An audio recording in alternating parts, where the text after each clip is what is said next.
Voltamos a apresentar Jornal da Cidade. 11h50. Ouça agora, Viver Bem.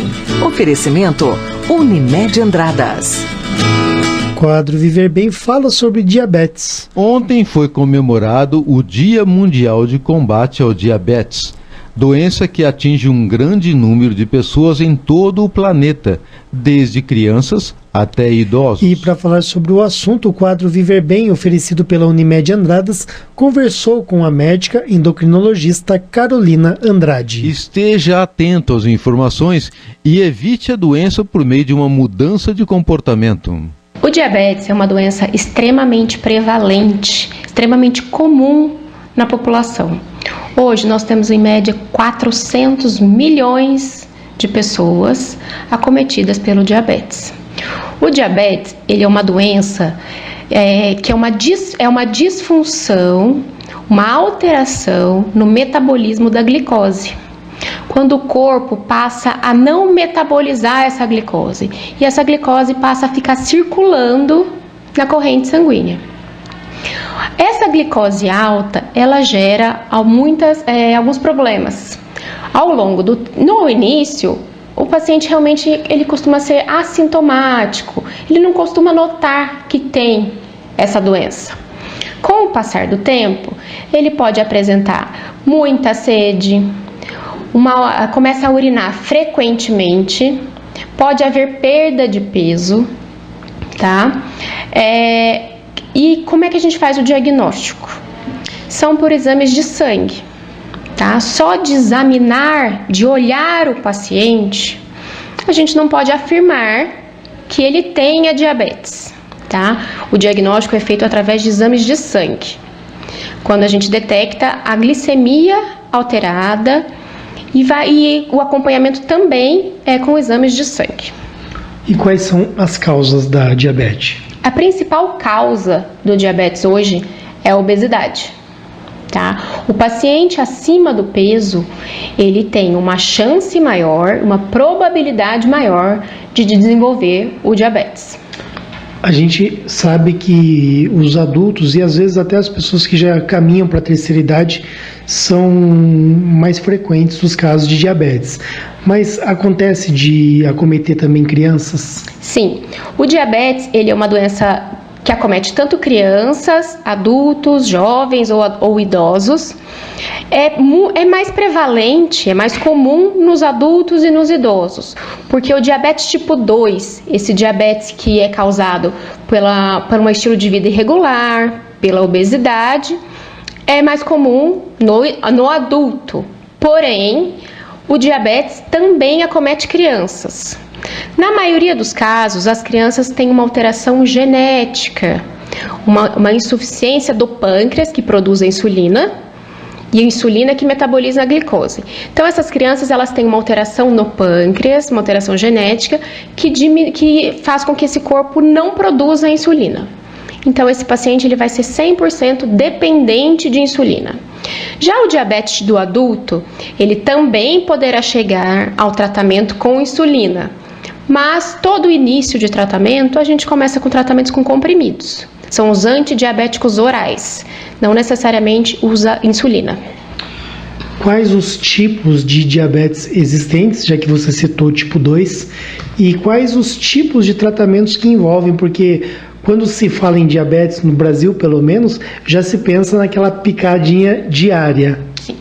Então nós temos o diabetes tipo 1, que é o diabetes mais comum nas crianças, nos adultos bem jovens, nos adolescentes, que é quando o pâncreas para de produzir insulina. E esse paciente ele vai precisar receber insulina para que essa glicose seja metabolizada. Temos o diabetes tipo 2, é o diabetes do adulto, é o que aparece mais na idade adulta, nos idosos. Esse diabetes, ele normalmente tem relação com o estilo de vida.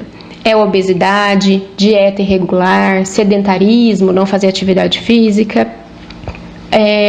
Uma dieta muito rica em carboidratos e açúcares.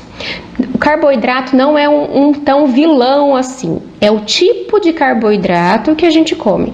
São as farinhas, os pães, massas, arroz, açúcar, tá? Então, Ou seja, o que o brasileiro come todo dia. Sim, o arroz, ele faz parte da dieta regular do brasileiro, tá? Mas com moderação, o consumo moderado não é um problema. O problema são os exageros, o passar da conta, a alimentação excessiva. Tá? Então, o diabetes tipo 2, ele está ligado mais à obesidade, sedentarismo, estilo de vida, estilo de alimentação, tá? E aí, nós temos uma mistura dos diabetes, que é o diabetes tipo 1, que pode aparecer no adulto, que o adulto pode chegar a apresentar essa falência pancreática e não estar relacionado ao ganho de peso. E temos o diabetes do adulto, que pode aparecer na criança, que esse diabetes que aparece relacionado ao estilo de vida, com ganho de peso, obesidade, ele também pode aparecer na criança. Só que esses dois tipos de diabetes, que a gente chama de LADA e MODY, são menos comuns. Os mais comuns são o diabetes tipo 1 e o diabetes tipo 2. Agora, existe um tempo para o diabetes aparecer? Por exemplo, uma pessoa que já faz 5 anos que ela é obesa, outra pessoa já faz 15 anos que ela é obesa. Quanto mais tempo de obesidade e falta de exercício, maior a chance de aparecer? Sim. Quanto maior o tempo de sedentarismo, de dieta irregular, maior a chance das doenças secundárias aparecerem. Não só o diabetes, como também a hipertensão, tá? E andam juntas, quase sempre andam juntas. Mas não necessariamente eu preciso ter 10, 15 anos de obesidade para que o diabetes apareça. Um ganho abrupto de peso, ganhei 20 quilos no último ano. Eu posso desenvolver diabetes durante esse período pelo excesso de peso que eu ganhei. Vamos falar então sobre a famosa picada, né? Aquela injeçãozinha diária. Quando que ela é indicada? Por quanto tempo?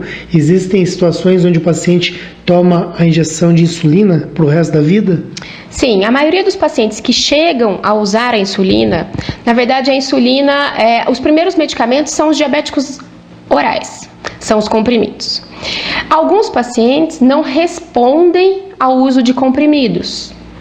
E aí a gente passa a usar insulinas. A gente tem insulinas de ação lenta e de ação mais rápida. Cada paciente deve ser avaliado pelo seu médico e adequar ao tipo de insulina que ele precisa, tá? O paciente que chega a usar a insulina, normalmente ele será dependente dela para o resto da vida, tá?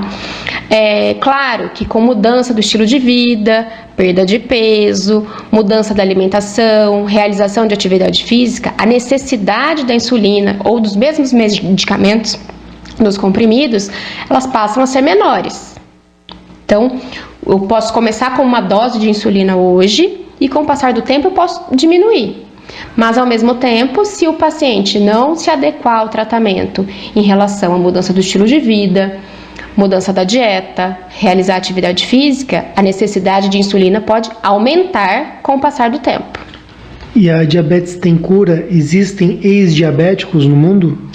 Não, nós não temos ex-diabéticos. Nós temos casos de pacientes obesos que eram diabéticos, que fizeram a cirurgia de redução do estômago e com isso normalizaram os níveis de glicemia. Tá? Não significa que eles deixaram de ser diabéticos. Eles têm agora níveis normais de glicemia, mas que podem, se não tomarem cuidado, se não mantiverem um bom estilo de vida, esse diabetes pode voltar. Mas ficam sem ingestão da insulina? Sim, esses pacientes normalmente a gente consegue diminuir a necessidade dos medicamentos ou até mesmo retirar a insulina desses pacientes. Agora, mais uma questão interessante, doutora Carolina, é com relação aos efeitos e as consequências da diabetes. Muitas vezes nós notamos que pessoas até mesmo acabam sendo amputadas e outras, em casos mais extremos, chegam ao óbito. Sim, o diabetes, como eu disse, é uma doença silenciosa. No início a gente realmente não percebe o que está acontecendo.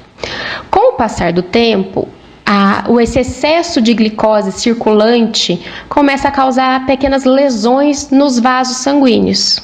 Então, são vasos dos olhos, dos rins, do coração e os vasos periféricos, os vasos dos pés, das pernas. Então, essa circulação começa a ser prejudicada. E esse prejuízo da circulação é que leva à alteração de sensibilidade, alteração de temperatura dos pés. E com isso podem aparecer lesões que não cicatrizam e podendo evoluir para uma amputação. Amputação de pés e pernas são mais comuns, mas podem acontecer amputações de mão, de braço. Temos ainda a retinopatia diabética, que é quando os vasos dos olhos começam a se prejudicar por alteração dessa glicemia. E aí o paciente começa a ter alteração visual, vai perdendo a visão, podendo ficar cego. E não adianta fazer transplante.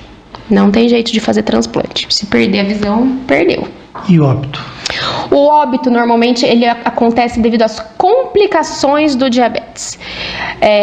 Claro que níveis elevadíssimos de glicemia podem até levar a um coma, a uma internação em UTI, a um óbito. Mas o que mais ocorre em decorrência do diabetes para levar a óbito são alterações cardiovasculares, alterações renais, e essas complicações é que levam ao óbito.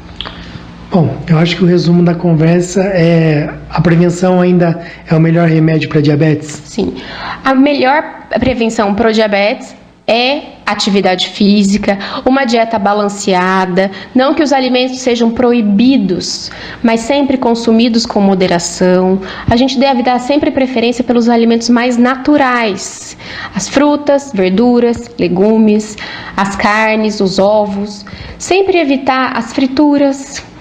E sempre evitar os açúcares, tá? O açúcar ele não traz benefício nenhum para a nossa saúde.